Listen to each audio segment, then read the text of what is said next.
Hi, I'm Liz Cuneo, Editor-in-Chief of Healthcare Packaging. I'm here with my colleague, Joseph Derr, editor of the Contract Manufacturing and Packaging Supplement to Packaging World. Today, we're going to discuss the results of our reader survey and give a sneak peek into the contract manufacturing and packaging trends for the year. The full report is available at the shorty link you see on your screen now, and all of the links should be available on whatever channel you're viewing this through, whether it's our website, LinkedIn, YouTube, and so on. Be sure to give that link a click to access the full report. But today we want to give you a quick taste of some of the key results. And that's why I'm here with Joe, who wrote the 2026 Contract Manufacturing and Packaging Survey based off of some of our reader surveys. Hey, Joe, thanks for joining me today. Great to see you, Liz. I know our worlds don't often overlap, but here we are. Great to see you as well. Yeah, thank you. It's very exciting. So, Joe, maybe you could just first tell us about the annual Outlook report for contract manufacturing and packaging and why you did it. Happy to do so, Liz. Packaging World did a benchmark study in 2025 of major trends in external manufacturing. And what we did was we came back this year with the same question so we could do a year-over-year comparison to see what the contracting outlook for 2026 is looking like. So this year we surveyed a new group, which is a cross-section of readers of Packaging World who are brand CPGs. So these are the folks who told us that they work on a regular basis with external manufacturing partners. So we're talking about the brands that outsource to contract manufacturers and contract packaging companies to get their products made or packaged. That sounds interesting. So, why don't you give us the big picture? What would you say is the defining theme of this year's Outlook for external manufacturing? Well, Liz, I would say the defining theme, and this really jumps off the page, is confidence. The brand owners who took the survey told us that they are more confident than last year in external manufacturing partnerships, and they know what they want. They know why they're outsourcing, and I would say they're moving decisively. Hmm. Um, and I think what we're seeing from these results also is that the mood of, uncertainty that lingered from the pandemic era is really starting to go away. It's evaporating. That's a strong statement. What does your data actually show in terms of how brands are using contract services right now? Yeah, so among brands that are actively using contract services, the actual distribution of outsourcing levels is really interesting, Liz. You've got about a quarter of brand respondents who don't outsource at all. So, Hmm. these are the folks that will, the brands that are doing it on their own. And, there's always going to be brands that want to handle their product in-house, right? But then there's another quarter that is outsourcing somewhere between 10 and 24% of their operations. And the bulk of brands who took our survey, and I'd say this is telling, are allocating between 1 and 49% of their business to contract partners. So to me, this says that it's the light to moderate outsourcing that's most common in the industry. And one more thing about the breakdown, there's, the heavy dependence on contract partners is actually pretty rare. Only about 3% of respondents say they're contracting 79 to 89% of their business. So, if I'm hearing you correctly, maybe what you're saying is that brands are maintaining meaningful relationships with contract partners, but they're not necessarily handing over the entire operation. Exactly. Yeah, that seems to be the case. And I would say there are a few reasons for that, Liz, and we can get into that in a bit. But one finding I found particularly notable is that 21% of respondents identified themselves as brand owners with no manufacturing or packaging facilities whatsoever. Hmm. So these are the pure play brands. They rely entirely on external partnerships to get their product on the store shelves. And I think that tells you something about how important external manufacturing has become. And really, Liz, that it really all comes down to this. In 2026, you don't necessarily need to own a facility to compete as a CPG brand anymore. So that's really interesting, Joe, and nothing that I would have thought of. So these are companies that have essentially built their entire business model around contract relationships. That's right, Liz. And across snack foods, pet foods, beverages, and other consumer packaged goods, external manufacturing models are finding success, I'd say. Hmm. And the universe who's using contract manufacturing is very broad nowadays.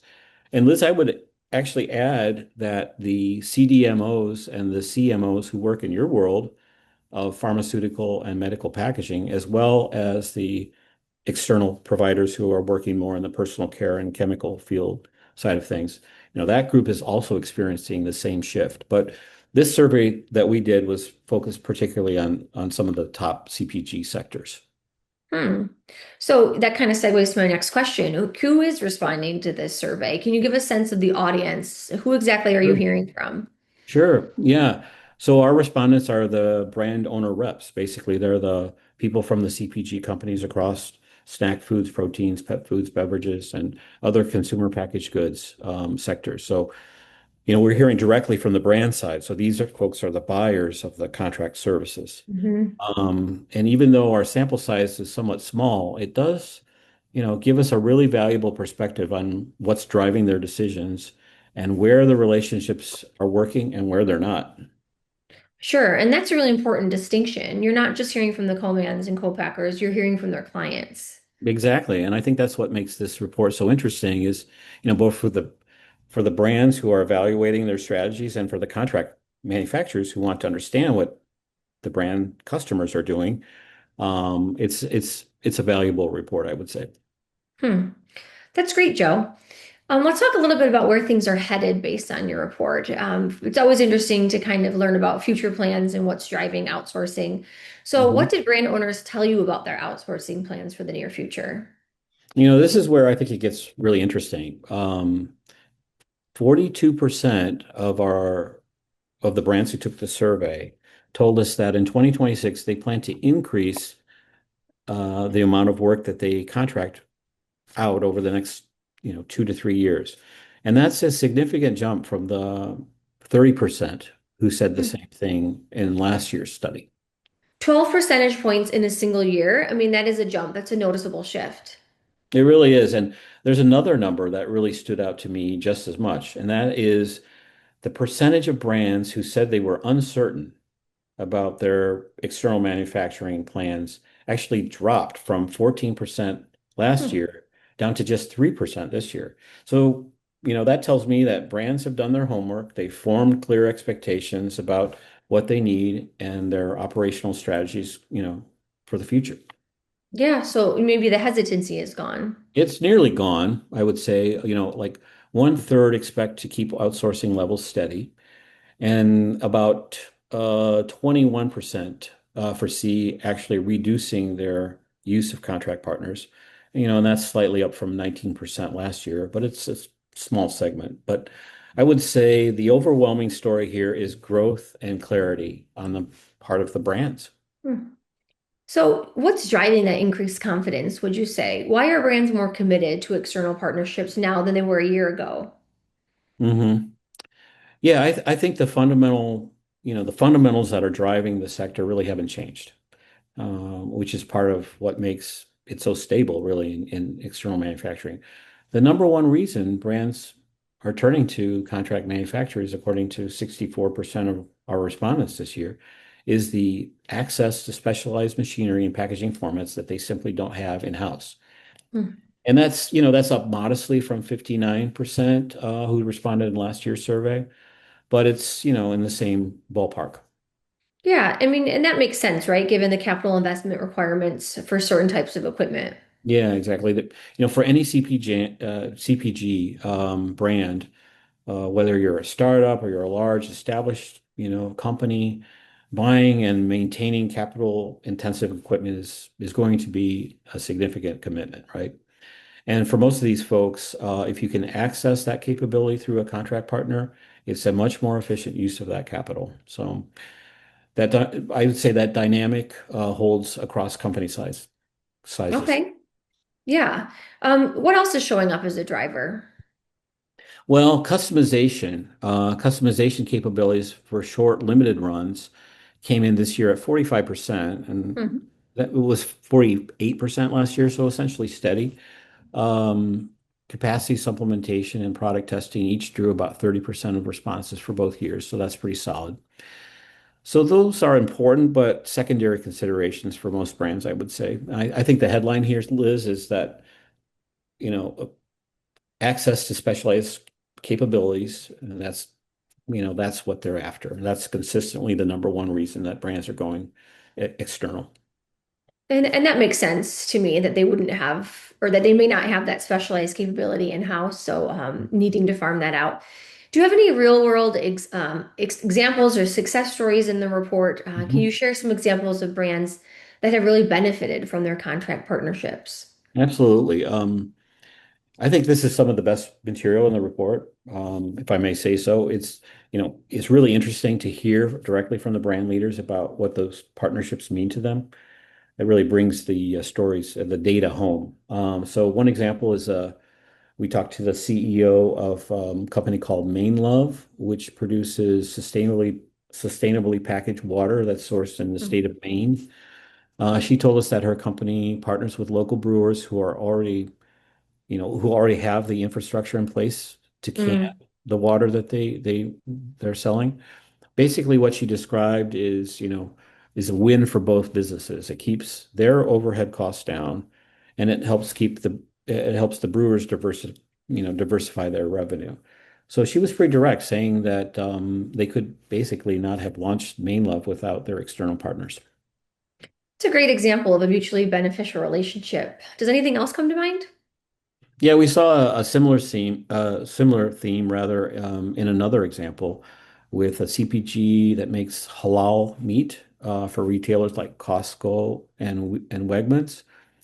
And she talked about the relationship going far beyond simple capacity. It's all about accessing expertise, food safety controls and quality consistency. And Mm-hmm. these are specialties that I would say would be nearly impossible for a new brand to replicate on day one, if that makes sense. Yeah, so recipe adherence in manufacturing capacity or capabilities, it's not something you can just build in-house overnight. That's exactly right. And what struck me about it is that these brands view contracting partnerships as long-term strategy, not necessarily as a necessity. One brand told us something I found very interesting. If they basically said if they scale to the point where they could invest in their um, own equipment, they would still likely look to contract partners for specialized capabilities. That's a real vote of confidence for the contract model. It really is, and it gets to the heart of what we're seeing in this report is that external partnership strategy is maturing across the industry. Brands aren't just using partners as a stopgap or as a one-off startup crutch or something similar. They're really building contract manufacturing and contract packaging into their long-term operational strategy. Okay. So there must be another side to all this, right? So while the overall picture that you're sharing today is, of course, positive, no relationship is perfect. Mhm. So from the reader survey, what are brands telling you that they want to see improve from their contract partners? This is where the survey got really candid, Liz, and I think it's pretty interesting. We asked brands to share write-in answers about Hmm. where external manufacturers could do better. And the feedback was quite specific and I would say constructive. Honestly pretty important for any co-man or co-packer to hear. And what we did was we had similar responses, so we grouped them into similar buckets. And the number one theme that came up was communication and responsiveness. Hmm. One brand owner put it to us bluntly, saying basically that contract partners are great at what they do, but they're notorious for being poor communicators. Hmm. That's a striking quote. So being ghosted is not just an inconvenience, though, right? I mean, that can be a real operational risk for a brand. It is, and another brand respondent echoed that in their response. They want dedicated liaisons, someone on the contract side who is specifically serving their account Hmm. and who can provide exact timelines on production from start to finish. And I would say that ask is not unreasonable. They just need accountability and consistency in communications, what they're asking for. Yeah, sure. What else came up? Well, transparency, I think it's related. It's a related theme, right? Brands are looking for greater transparency from their external partners in everything from cost to, you know, pricing changes that come up to quality assurance. One brand owner, one brand owner told us that in an ideal world, they would love to be able to show up and inspect a line at any time. Seems like a reasonable request, right? Yeah, I think so. So it sounds like to me these brands really want true partners in the process. They Mhm. don't just want to be customers placing orders. That's a great way to put it, Liz. They want visibility. They want to feel like they have a stake and a say in how things are being managed because, you know, ultimately their brand's name and reputation are behind all of this. Yeah, that's true. What about operational concerns, capacity, flexibility, that kind of thing? Yeah, that came up too in the survey. Brands said that they thought their external manufacturing partners could do a better job of responding quickly when it came to changes in demand and optimizing for variable demand. And several noted their interest in getting contract partners to handle smaller runs, Hmm. which ties back to what we talked about before, or with the 45% who cited customization for short, limited runs as a key driver, right? And, I'd say that tension is real. The brands want the flexibility to do smaller runs, and they want their partners to basically accommodate that without Hmm. friction.